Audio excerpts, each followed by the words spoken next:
Hi, Bible భాష్యానికి స్వాగతం. హృదయం, heart అనేటువంటి ఈ పదానికి హీబ్రూ భాషలో లెవ్ లేదా లెవేవ్ అనేటువంటి పదబంధం వాడబడ్డది. ఇది సందర్భ సహితమైనటువంటి దాని మీద ఇట్టి పదాలు వాడబడ్డవి. ఇవి హృదయాన్ని సూచిస్తూ ఉన్నది. Both are used in the Hebrew Bible and which carries a rich etymological as well as the emotional significance. Lev లేదా లెవేవ్ అనేటువంటి వాటికి ధాతువు మాత్రము ఒక్కటే. దీని యొక్క కేంద్రీకృతమైనటువంటి అర్థము ఈజ్ హార్ట్, హృదయము లేదా ఇన్నర్ సెల్ఫ్ లేదా మనిషి యొక్క మనసు అని వాడబడ్డవి.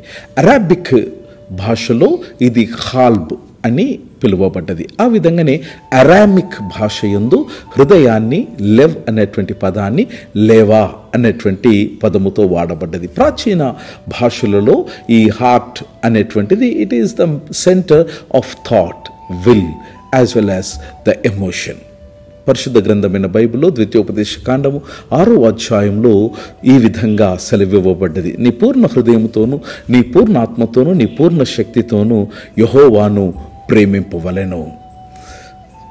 పరిశుద్ధ గ్రంథంలో మరి ప్రాచీన భాషలో ఈ లెవ్ లేదా హృదయం అనేటువంటి ఈ పదానికి అనేకమైనటువంటి మనిషి యొక్క హృదయ భావోద్వేగాలకు ఇది వాడబడ్డది. Emotion, joy, sorrow, fear, intellect, thinking and reasoning, ఆ విధంగానే will, decision making and intentions, ఆ విధంగానే కాన్షియస్నెస్ అనగా మొరాలిటీ అండ్ గిల్ట్, ఆ విధంగానే స్పిరిచువాలిటీ, రిలేషన్షిప్ విత్ గాడ్, ఇటువంటి భావోద్వేగాలకు వాడబడ్డది.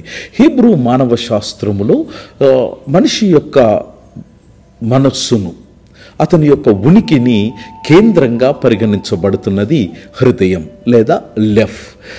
నూతన నిబంధనలో హృదయము హీబ్రూ భాషలో లెవ్, ఆంగ్లంలో హార్ట్, గ్రీక్ భాషలో దీన్ని కార్డియా అని కూడా పిలువబడ్డది.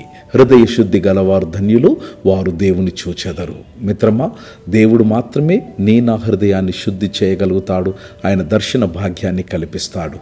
దేవుణ్ణి చూడడానికి నీవు కాంక్షించిన యెడల దేవుడు నీ యొక్క మనోభిలాషను పూర్తి చేయునుగాక. God bless.